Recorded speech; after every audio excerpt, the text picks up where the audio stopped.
You can tell we're a church up to date. We have computers that don't work.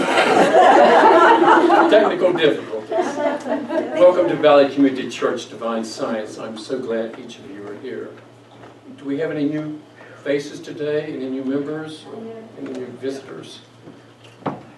Just the same friendly faces as always. Thank you for being here. If you have your smartphone with you now, or even an old phone, it'd be nice to turn it to mute or turn it off now so it won't interfere with your neighbor later on. Today our woman reader will be Melanie Hollis, and our music will be Joy Trelowski.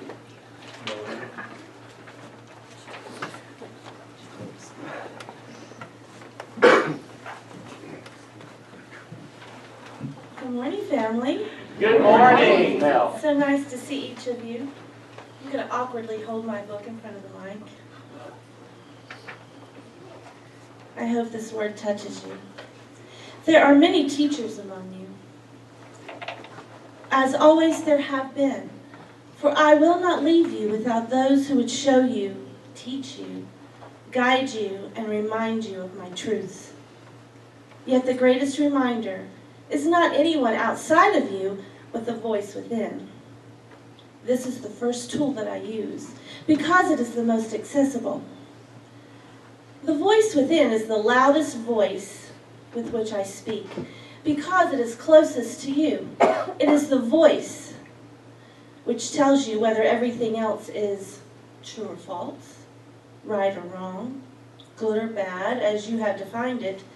It is the radar that sets the course, steers the ship, guides the journey, if you but let it. It is the voice which tells you right now whether the very words you are hearing are words of love or words of fear. By this measure, you can determine whether these are words to heed or words to ignore. There is only one purpose for all of this life, and that is for you and all that lives to experience fullest glory. Everything else you say, think, or do is attendant to that function. There is nothing else for your soul to do, and nothing else that your soul wants to do. The wonder of this purpose is that it is never ending.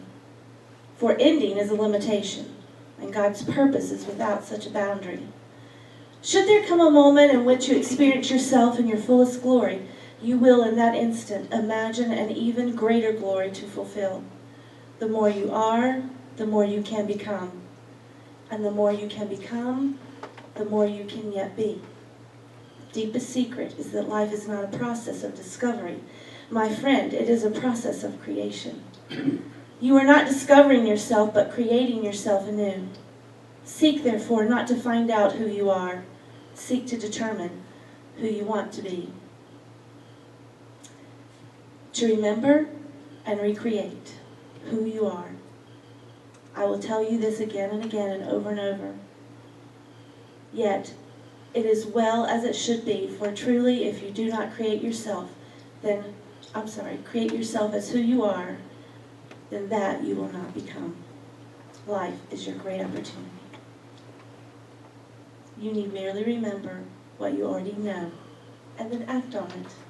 Peace be with you all.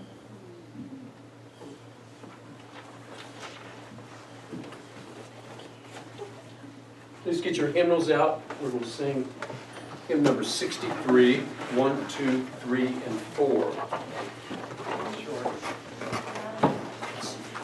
Page 63, God is love. Love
So glad to see you all this morning. Smiling faces. I'm going to share a verse from Isaiah, actually the 60th chapter this morning. The sun shall be no more thy light of day, but the Lord shall be unto thee an everlasting light. The sun shall be no more thy light, thy day. You're not going to depend so much on what you see and what you hear, what comes to you from the outside. Oh, it is ever present, isn't it? The bad news, terrible news, this whole past week. One disaster, one difficulty after another.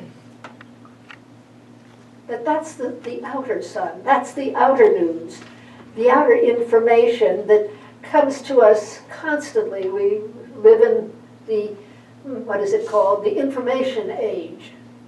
And being informed is certainly what goes on all the time. But what Isaiah is saying is, he wasn't pounded with all this information. He said, we have to stop worrying about what's going on outside. The light of the sun, the outer information. What we have to do is depend on another source of information that's inside us. That's the truth that we know about ourselves and about life. And what we know is very different from what we see and hear so often. What we know is that wherever we are, God is. That we're safe. Yes, appalling things have happened in our country and around the world this past week. But the anchor, the firm ground on which we stand is truth. What we know is truth. What has been truth forever. What will be truth forever. And that is God. Omnipresent God. God where you are, God where I am, God where everybody is, truly. When we look to that light, that inner light, we walk in freedom and we walk in safety. Some people are afraid to fly these days. Some people are, well, they don't want to go to Europe, certainly, and the Middle East, forget it. But if we walk by the light of God, no matter where we are, if we're in the middle of Syria, we will walk in safety. Keeping our mind on the truth of ourselves and the ultimate reality of life. And that is the presence of God. That's a big relief. We don't have to worry about that stuff that we hear, that people are experiencing. But are they walking in the inner light? We don't know. We don't know. We bless them, we pray for them.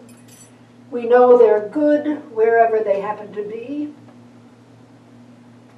But for us, the Bible says, for us and our progeny, our families, we walk in the light of omnipresent God. And all is well. An everlasting light, Isaiah said. Wise, wise man. Let me give him thanks for that. Beautiful gem from the Bible. Shall we say our divine science statement of being, and you will find it in your orders of service if you don't know it by heart. God is all, both invisible and visible.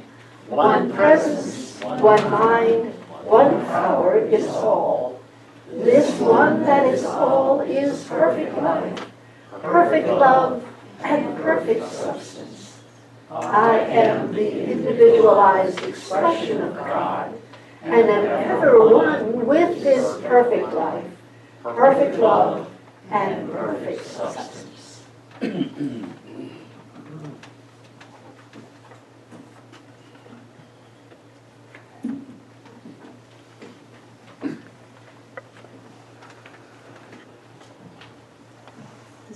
song I wrote called I Will, and it's about appreciation, about appreciating what we have, and I think it's really important to remember right now with the hard challenges that are going on in the world, so that the key to happiness is to focus on what we do have and the loved ones that are in our lives, and seize the day now, because you don't know how long it lasts.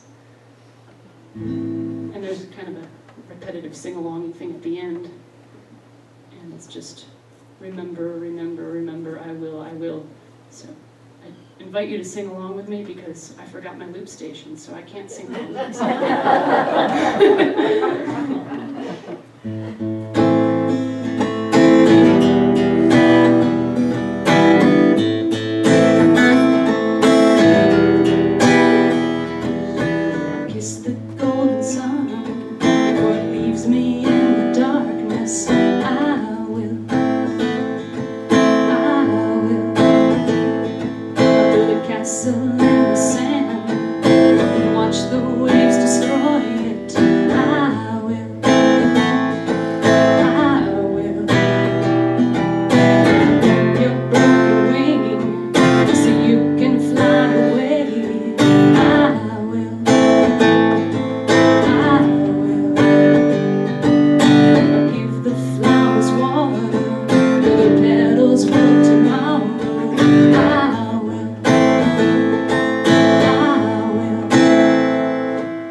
for our healing meditation, would someone bring the prayer box up, please? We remember those who are in difficult circumstances right now.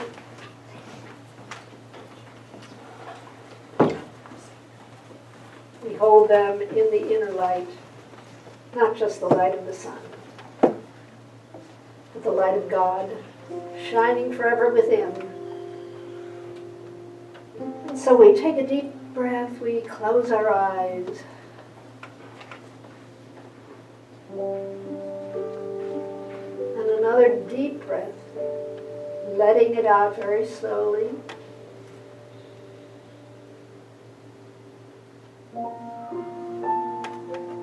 We slow down the breath, we slow down the mind, that busy mind that is always going at 60 miles an hour, 70 miles an hour. And allow ourselves to be. We seldom just be. Just feel the body from the inside.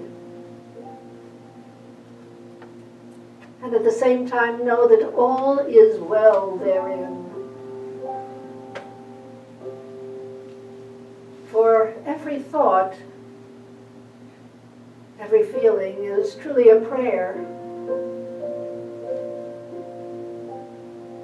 It programs our minds, it attracts to us those things that we want or don't want, depending on what we're holding in mind. And so right now we hold in mind only peace, serenity, ease, gratitude.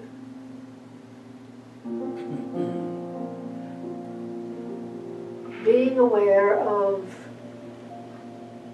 the countless blessings that are ours day by day, moment by moment, starting with the gift of life itself,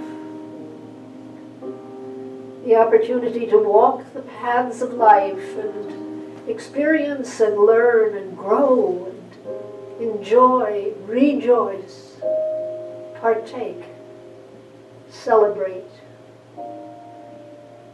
feel the good, and most especially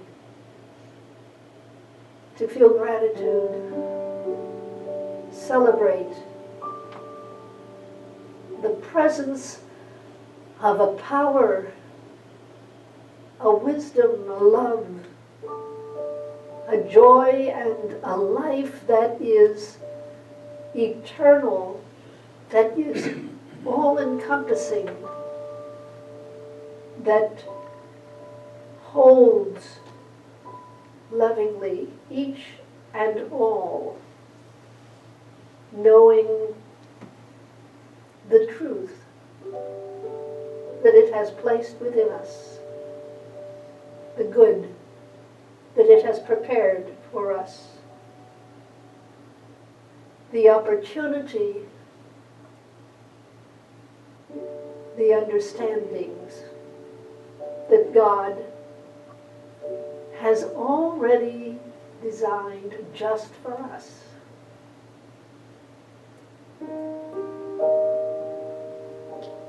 In the 90 seconds of silence that we are going to have in just a few moments, I invite you to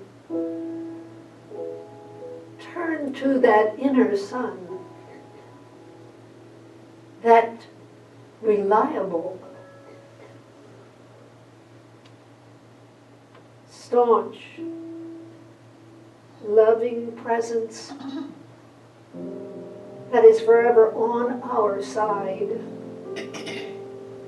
always seeking to enable us to walk the best, the highest, the most productive and desirable path.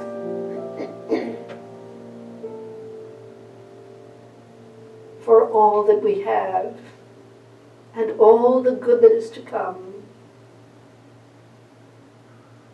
for being able to relax in God and know that all is well. We give abounding thanks for the good that exists and is available instantaneously, constantly, for each of those who are on our Valley Community prayer list. We give thanks for our loved ones near and far, for our armed forces who are either in danger perhaps or are in places of safety. All are held in the circle of our love and our assurance, our certainty that God loves and protects them.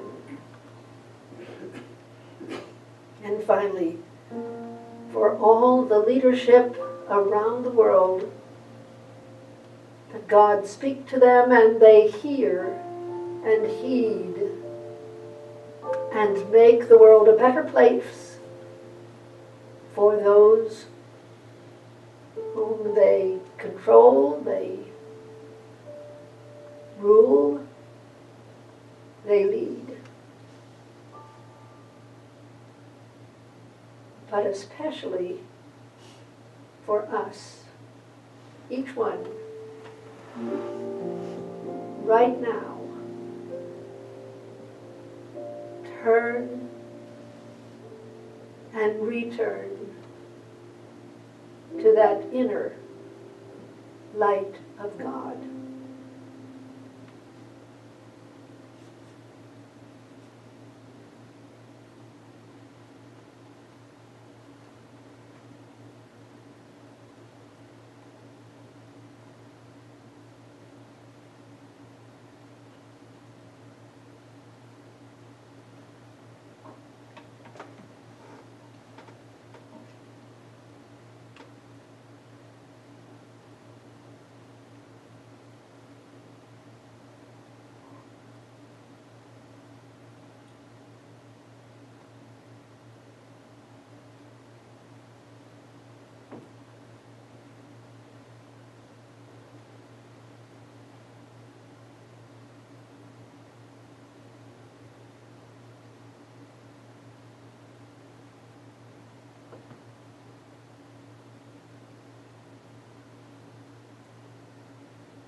Come unto me, all ye who labor and are heavy laden, and I will give you rest.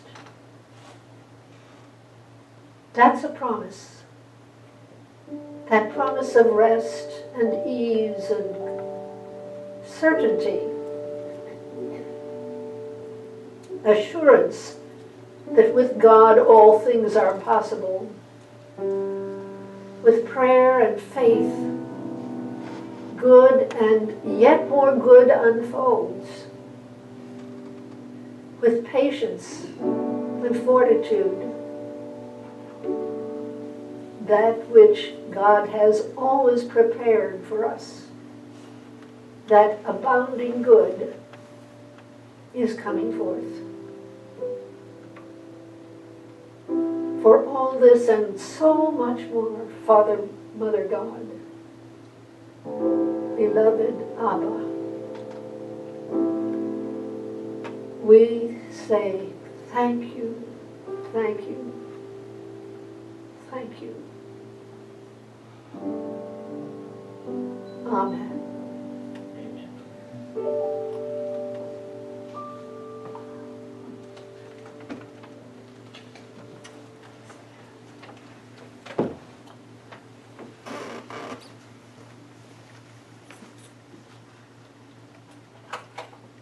shall we say, the affirmative version of the Lord's Prayer. If you don't know it, you'll find it in the very first page of your hymnals. Together, Our Father, which art in heaven, hallowed is thy name. Thy kingdom is come, thy will is done on earth as it is in heaven. Thou givest us this day our daily bread. Thou forgivest us our trespasses, as we forgive those who trespass against us. Thou leadest us not into temptation, but dost deliver us from all evil. For thine is the kingdom, and the power, and the glory forever and ever. Amen.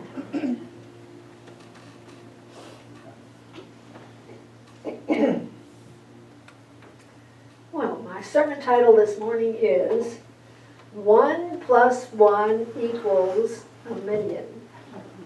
Kind of an odd title. I've never tried to do that before, but I'm going to explain what it all stands for. What does the first one stand for? Well, a while back, Martha Locke gave me the dearest little book by Oprah Winfrey, and it's entitled What I Know for Sure. I've enjoyed reading it, so I thank you again, Martha. Oprah wrote a column that appeared in her magazine each month for many years, and the column's title was In What I Know for Sure. And this book is a collection of her favorite columns, and they really, one after another, is really excellent. But there was a passage in the book that struck me. It sort of grabbed me by the throat. And what she said here was, what I know for sure is this: whatever you fear most has no power. It is your fear that has the power. The thing itself cannot touch you, but your fear can rob you of your life. Each time you give in to it, you lose strength, while your fear gains it. That's why you must decide that no matter how difficult the path ahead seems, you will push past your anxiety and keep on stepping. Unquote. Well, this was an important subject to her because she had, probably for quite a while, started writing a question in her journal every day, saying, what am I afraid of? You know, she looked great on the outside, confident, everything was fine, going fine, but she discovered that she was carrying a motherload of fear around with her. She was fearful on the inside that people wouldn't like her. You know, if she ever said no to anybody, now that would be it, they'd reject her. But the more she asked herself this question, the more she realized that nearly her whole life was affected by that fear. Even so much as how much she happened to weigh at the time. Everything was touched by it. To her credit, despite some very, very low times, feeling frightened, lonely, miserable, she overcame her fear of what other people thought about her, and she gained inner freedom from that fear. So, the first one in this title, today's talk, is what the heck am I afraid of? Now, we have little ideas about that, but it's something that we really should take a real close look at. Because, well, Oprah found it to be absolutely true that it can be an insidious thing that controls so much more of your life than you really have ever realized. We get used to just sidestepping certain opportunities, certain situations. We make excuses. Sometimes we just alter our lives because we have learned that that's what we have to do, because we carry this fear around with us, and we've done it for so long that we just automatically adjust to it. So many times we don't even see it anymore. It's become invisible. So the very first vital step is find out, what am I afraid of? Until you find out what it is, you can't challenge it. You cannot change it. You cannot win your inner and outer freedom. So, what are the major kind of fears we have? And I'm told that there are 5 major ones. This is a dark list, but I thought I ought to share it just the same, because it might ring a bell for you. Some of the major list of fears are fear of death, yeah. Extinction, I'm not going to go on anymore. Fear of flying can be associated, you're going to crash, you're going to die. Fear of heights, fear of the unknown. All of these things can threaten, your life. And that's what might be the genesis of some of those fears. Fear of mutilation, that's the second one. Losing your natural functioning, something happening to the body, ongoing pain, or some mental loss, or violations of the body. Fear of falling is part of this, fear of hurting yourself. Fear of spiders and snakes and dogs. Some people are afraid of dogs. They might bite you because this might hurt the body. That's the second one. The third basic fear is loss of autonomy. You can't get up and do what you want to do when you want to do it. Maybe there's paralysis or imprisonment, my goodness, or just being controlled by somebody else. That can be a very real fear for some people. Number 4 is separation. That is a fear of being abandoned, being ostracized, cold-shouldered by a group, not respected, rejected. And finally, what they call ego death. This can be perhaps the most frightening of all. That is fear of failure, of humiliation, of shame, whatever might attack our sense of, being important, being real, being lovable, having talents, being worthy. Now, most of the other fears that people have can fit into these 5 major groups. And it's, I guess, worthy of 2 minutes of talking about it because it might, as I say, jingle the bell for you. Now, Franklin Roosevelt said that the only thing we have to fear is fear itself. How right he was. Most of our fears are actually memories of fears that we've had in the past. Fear is defined as an anxious feeling caused by a memory or an anticipation or some imagined event or experience. So we're reacting to sometimes a memory or a fear of this happening in the future. Dr. Phil often said that you can't change what you don't acknowledge. So that very first step is to identify, to acknowledge that something is causing me an anxious feeling. Now, that's what number 1 means. What are we afraid of? Find out what it is. Then you can do something about it. What can we do about it? Well, I'll tell you, because the next symbol is the plus. 1 plus. 1 plus.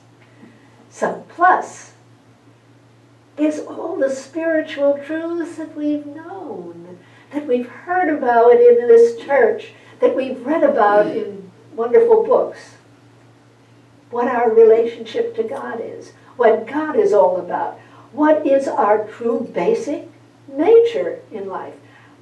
We are so incredibly blessed to have been exposed to certain spiritual truths, and we have been so incredibly blessed, actually, to have been able to hear these truths. Because just because you hear it doesn't mean it goes in. It doesn't take residence inside you. But we have heard these truths that we might have been secretly thinking about or questioning ourselves about for years before we happened to walk in here or a like-minded church and heard them heard them described as spiritual truth. Now, the truths we teach in divine science touch on something within us that, I don't know, for me, it just feels right. It's logical. It makes sense. And it works. It works. That's the most important thing. Truth sounds the deep of us. And what is the deep of us? It is the truth that I've talked about so many times. The truth that's found in Genesis 1:26, and that we were made in the image and likeness of God, and we were pronounced very good. Very good. God didn't make any mistakes when he made us. No, not even one. He endowed each and every one of us with his own being. What greater gift could we possibly receive? Whether we know it or not, whether we acknowledge it or not, or whether we act on it or not, we are eternal beings. We are powerful spiritual entities capable of being wondrously inspired, being creative, genius creativity, or being enduringly blessed, and blessing life in return. We're right where we are. Not on some famous stage or, the title of importance or something. Right where we are, we can be incredibly blessing to others. Divine science teaches a truth that was the actual living experience of one of our founders, Melinda Kramer. And that truth, of course, is God is omnipresent. And all that he is, everything that he is omnipresent. Wisdom, knowledge, understanding, peace, joy, unbounded good, and most especially unconditional love is right where you are. Love is his primary quality. And love, whether we know it or not, is our primary quality. Every situation, every condition contains the presence, the activity, the vibrant energy and curative power of God. God himself. And all these qualities equally present within us, wherever we are, whatever we're handling, because God is everywhere.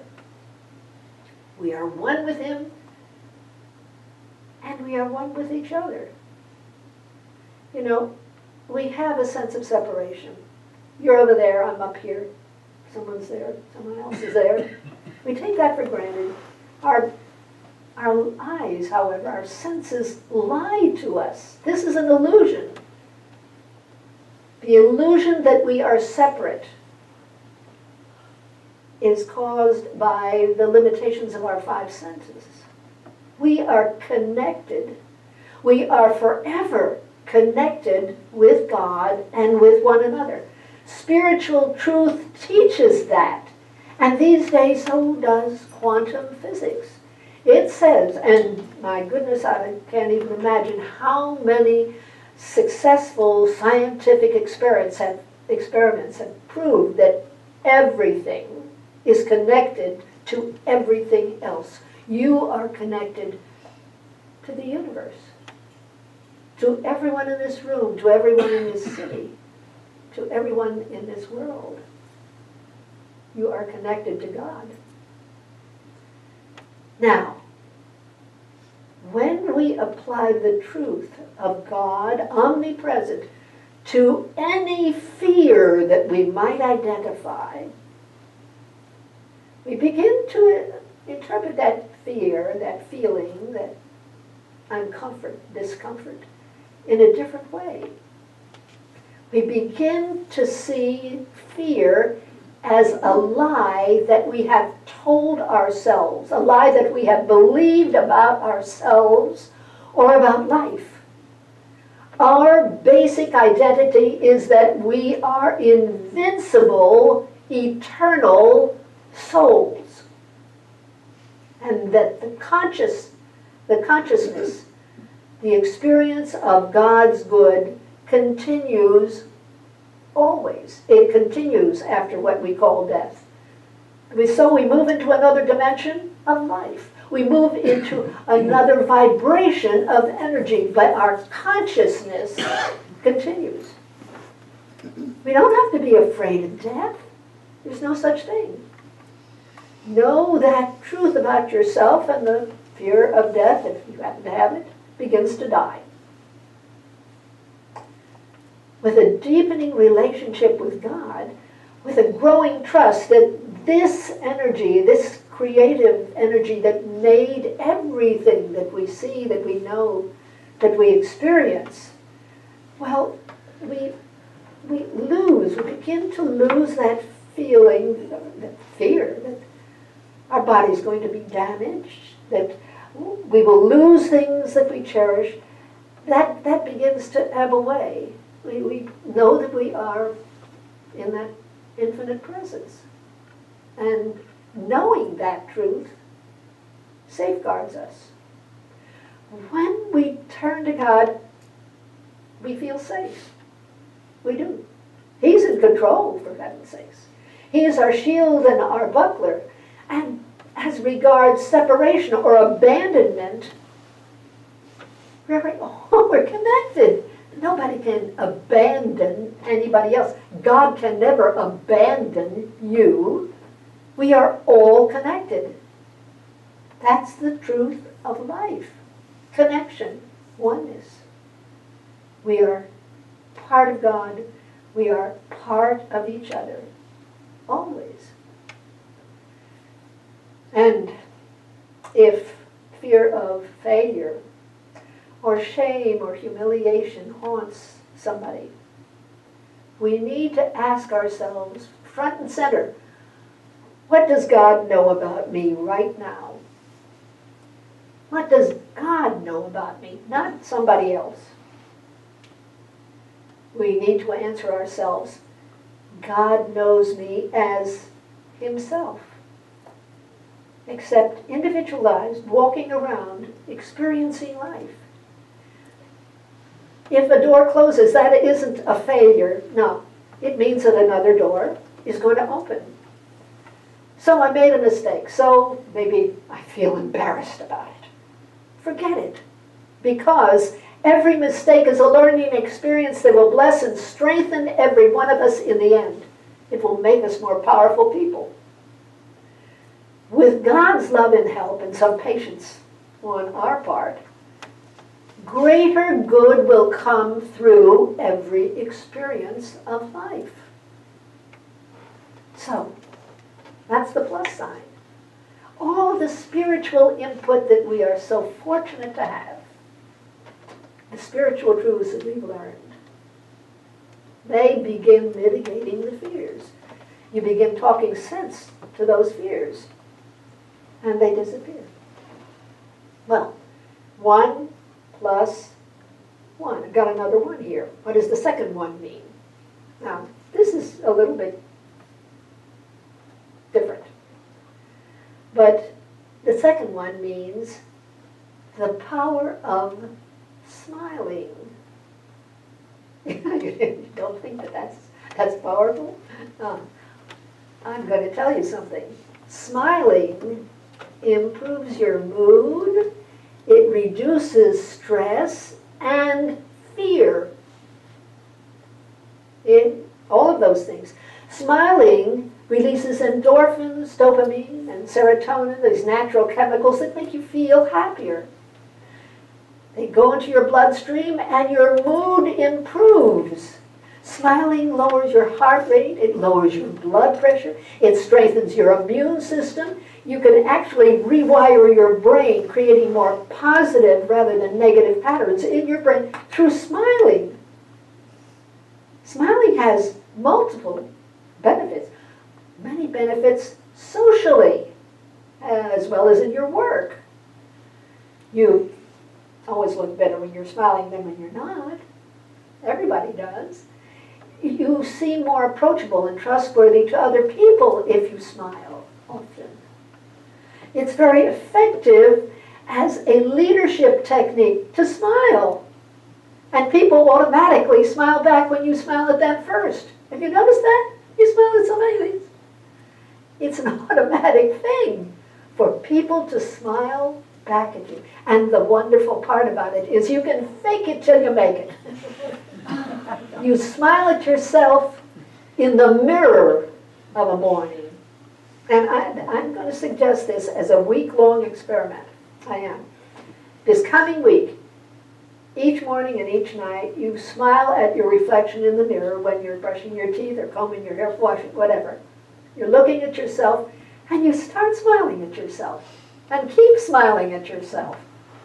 Now, scientific experiments have proved that your mood is going to improve. What a great way to start the day. Fake it till you make it. You don't feel very first thing in the morning. Smile anyway. Smile at your own face in the mirror. You're going to get happier. You're going to get healthier. You're going to be not only more able to identify your fears, but even to maybe say an affirmation or two that remind you of the spiritual truth that puts a lie to that fear that you have been living with.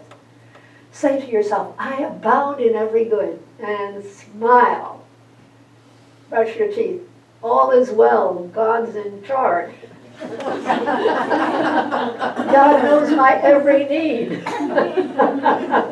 God power goes before me, making the crooked places straight. The Lord is my shepherd, I shall not want. Say him. Say him. And smile. Keep smiling. Now, how many of you would be willing to try this experiment for 1 week? Oh, wait. Beautiful. Wonderful. Look at yourself and smile. Smile at your reflection every morning in the mirror and every night. What a great way to start the day. And like I said, you don't have to feel smiley if you just get the corners of your...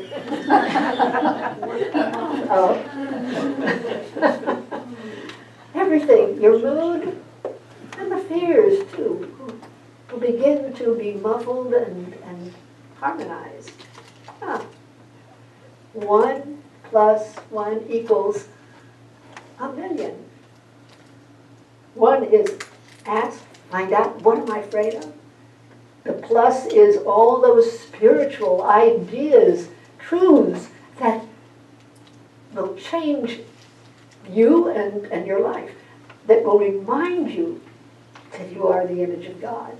And God's power and presence is right where you are, in the middle of everything you're doing. And the second one, 1 plus 1, keep smiling. Keep smiling. And the equal sign means that you do these things and it will give you 1,000,000 reasons to be glad that you did. Indeed, there will be more reasons for gratitude. There will be unseen blessings and seen ones and opportunities for you to smile right where you are and bring the blessing of love, of knowing that God is with you no matter what's happening. And for this we say, thank you, dear God. Let's go within. Keep smiling. How wondrous that God created us this way, that we had but to lift the corners of our mouths. And whether we feel it at first or not, excuse me, whether we feel it or not, it releases endorphins and serotonin and all sorts of good stuff, feel-good chemicals into our bloodstream. We change our mood. We change our bodies for the better. How fearfully and wonderfully we are made. To know this truth makes God all the more awesome. Let us remember that. Let us remember how awesome He is. And let's keep smiling. Amen. Amen.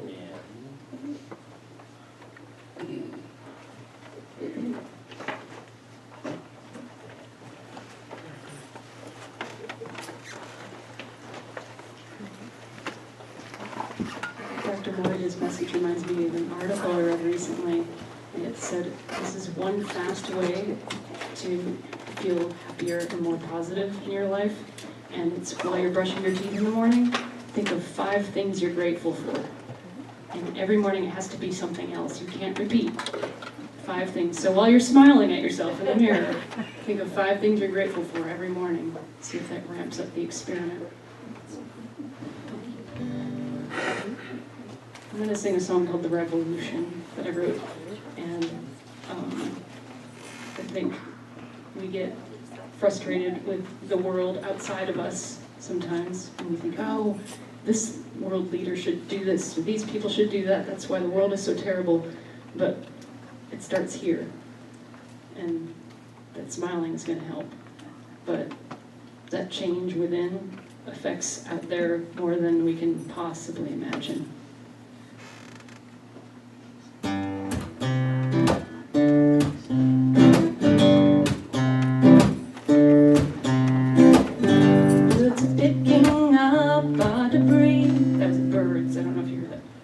Birds are picking up our debris, bits of paper, plastic, whatever they see. And that is how they build their homes for free.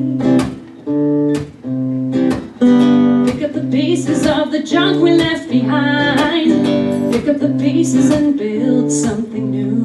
And that's exactly what we need to do.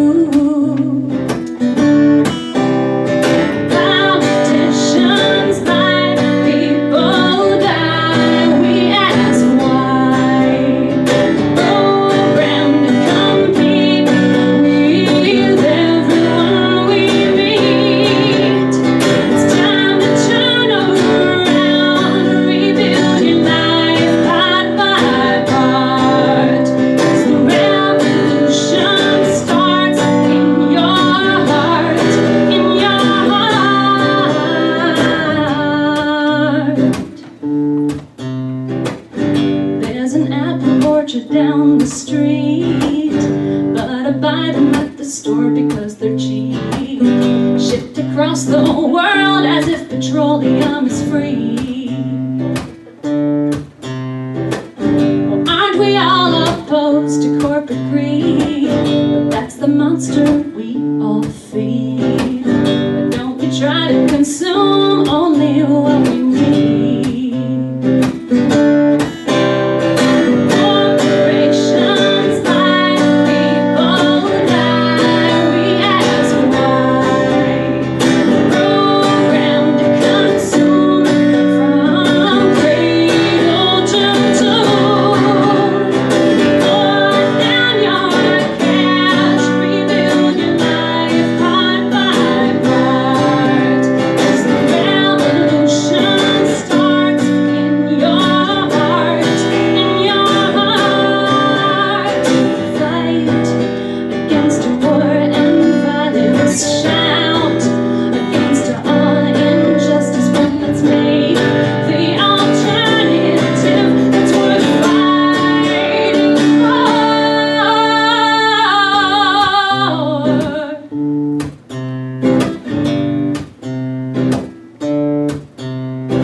My neighbors grow. A lot of stuff I used to buy, now I won't. The ballot box ain't the only place to vote. It just takes a little communication. Let's get together, some cooperation. Look to the birds for inspiration.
want to say that the best way to smile in the morning is to get a kitten.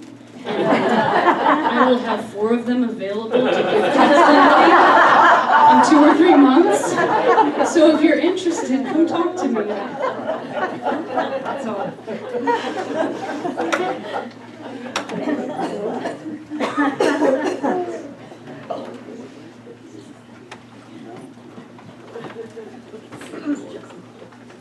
Now is the time for the blessing of the gifts.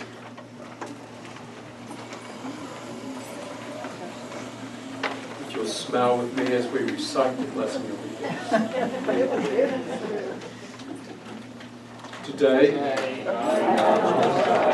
omnipresent, as the source of all good, as the source of my good. With this acknowledgement, I accept His will, which is abundance in every aspect of my life.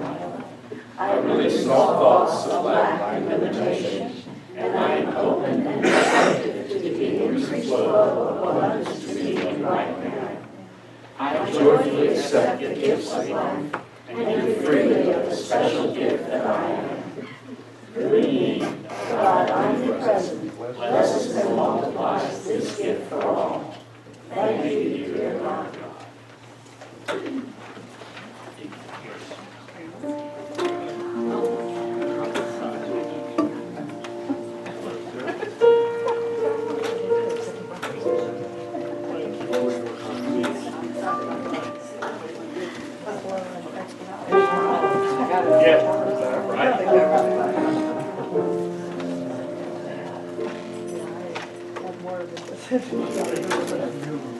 Yes, she does.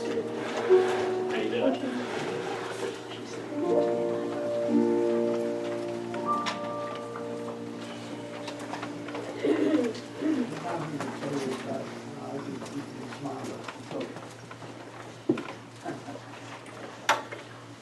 It's kind of a challenge, they work. I'm going to pass around the basket, prayer basket. And invite you to take a slip of paper with you and pray for that person for the week. Not necessary, no pressure to do this. But we invite you because we know that it blesses you as much or more than the blessing that you send out each day to this other person. So I'm going to pass the basket.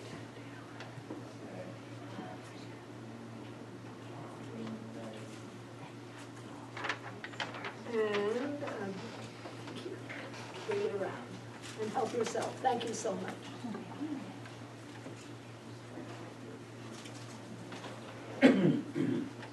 Good morning. Good morning. I've got lots of announcements. I hope I don't forget any. Don't go to sleep while I'm getting them. The Monday night class continues tomorrow night. We started watching What the Bleep Do We Know? And it was very interesting. We watched the first part and then we'll watch the second part tomorrow night. But it was very, very interesting. So if you want to come and watch the second part, feel free to do so. Our Mule Mountain Coffee Wednesday nights continues. We always have a good time there. So if you haven't come to any of these events that we have, like the dinners out or the hiking or the biking or things that we do, try to do that because we really do have a good time wherever we go. And speaking of that, this Saturday coming up, we will be going to Carbons Cove, kayaking and paddle boating. So is the price still $11 for the kayaks? Do you know for sure? Okay. I won't be there this time. But anyhow, if you're going this Saturday, we're going at 8 o'clock because it gets hot pretty early and people want to go pretty early, so we want to go early. So if you're going, see me or Wendy after church because Wendy's going to, Wendy and Nancy are going to leave the water this time because I'm not going to be responsible because I can't swim. I'm going, but I'm not going.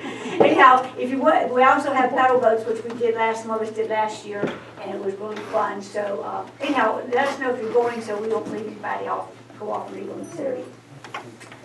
Join us after lunch, after service today for our potluck. Now, coming up, we have, we're going to collect peanut butter again this year through the end of July. We're going to collect peanut butter for the Feeding America.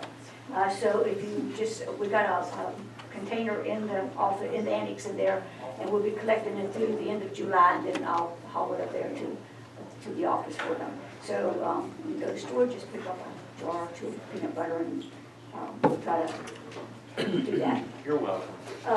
Also, we've been working with Voices of Faith. That was we're helping with them. We've been collecting all year for Oak Grove Elementary School, and we continue to do that on an ongoing basis.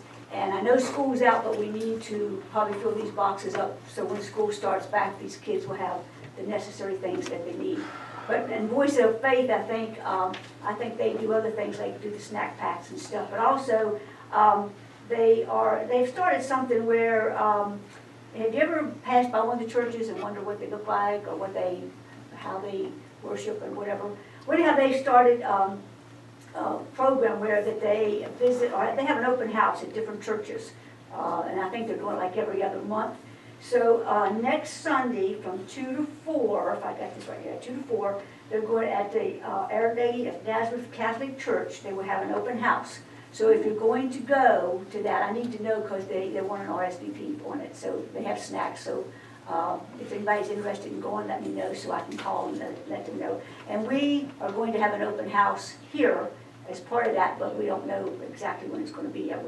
The board will be working on that to see when we're going to do that. So that's coming up in the near future. And let's see, today's flowers are for Wendy's birthday. Happy birthday, Wendy.